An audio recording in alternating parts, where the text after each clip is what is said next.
कि आसाम में और बंगाल में दोनों जगह बीजेपी सरकार बना है, तो आसाम में भी सफाई कर्मियों ने बीजेपी को जिताया और बंगाल में भी सफाई कर्मियों ने बीजेपी को जिता दिया।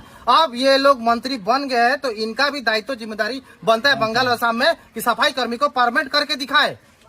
नमस्कार, मैं भीम बाजपुर आज बोगाईगांव के बो बाजार में पहुंचा हूं और आज हमारा बो बाजार का सफाई कर्मी और कुछ लीडरों के साथ हमारा यहां पे भेंट मुलाकात हुआ है और आज हमने फैसला लिया है कि 20 तारीख को बोगाईगांव म्युनिसिपैलिटी बोर्ड में हमारे जितने सफाई कर्मी हैं वो 20 तारीख को पहुंचेंगे। पहुंचने लगे और 20 तारीख को पहुंचेंगे और वहां कुछ हम डिमांड देंगे।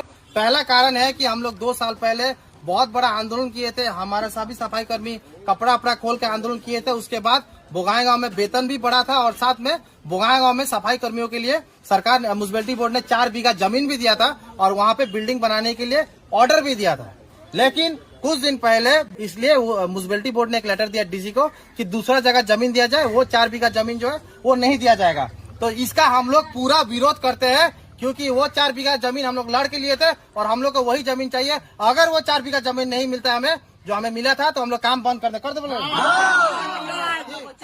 उसका कारण ये है कि आपको जब कहीं माटी मिला नहीं है तो ये 4 बीघा का आप क्यों बात कर रहे हैं? और आप लोग अगर इतना ही बड़ा लीडर है तो आप लोग को सफाई कर्मी को परमानेंट करना चाहिए। जो माटी मिला है उसी को माटी का छीनना या उसमें कमी निकालने का आपका कोई अधिकार नहीं है। अगर आपको कोई दरकार था तो म्युनिसिपैलिटी बोर्ड का पहला काम था कि पूरा बोगाईगांव का सफाई कर्मी को लेके राय विचार लेना था कि नहीं। अगर बोगाईगांव का सफाई कर्मी सब लोग बोलता वोटिंग में कि वो माटी नहीं चाहिए तभी दूसरा माटी खोजने का दरकार था। मैं आप लोगों को बता देता हूँ, जो इतने बड़े बड़े लीडर हमारे जाति में निकले हैं उनको मैं काम बताता हूँ। अगर आप लोग को कुछ करना ही है तो ऑल असम में म्युनिसिपैलिटी पार्लियामेंट करके पहले दिखाइए, है कि ना। पीएफ करके दिखाइए, हम लोग का लड़का लड़की लोगों का पढ़ाई फ्री करके दिखाइए। जो काम है वो कीजिए, वो काम मत कीजिए जो हम लोग पहले ही कर दिया है।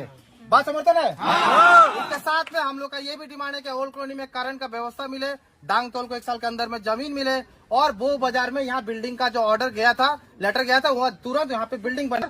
गुवाहाटी में ऑल असम का बहुत बड़ा मीटिंग होने वाला है। मीटिंग का एक ही मकसद है जो मैं पार्लियामेंट करने के लिए पीएफ के लिए और गुवाहाटी में और भी जो मीटिंग होगा अगले महीने, उसका एक मकसद ये है कि आसाम सरकार आयोग का चेयरमैन के लिए, नया चेयरमैन के लिए वोटिंग करा के ही बनाए।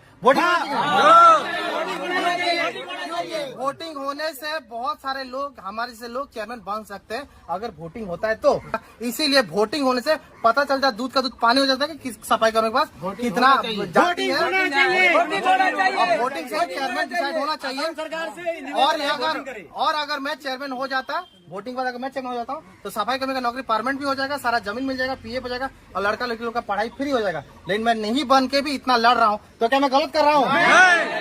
इसके अलावा मैं और एक बात बताना चाहता हूँ कि आसाम में और बंगाल में दोनों जगह बीजेपी सरकार बना है, तो आसाम में भी सफाई कर्मियों ने बीजेपी को जिताया और बंगाल में भी सफाई कर्मियों ने बीजेपी को जिता दिया। अब ये लोग मंत्री बन गए हैं तो इनका भी दायित्व जिम्मेदारी बनता है बंगाल और आसाम में कि सफाई कर्मी को परमानेंट करके दिखाए।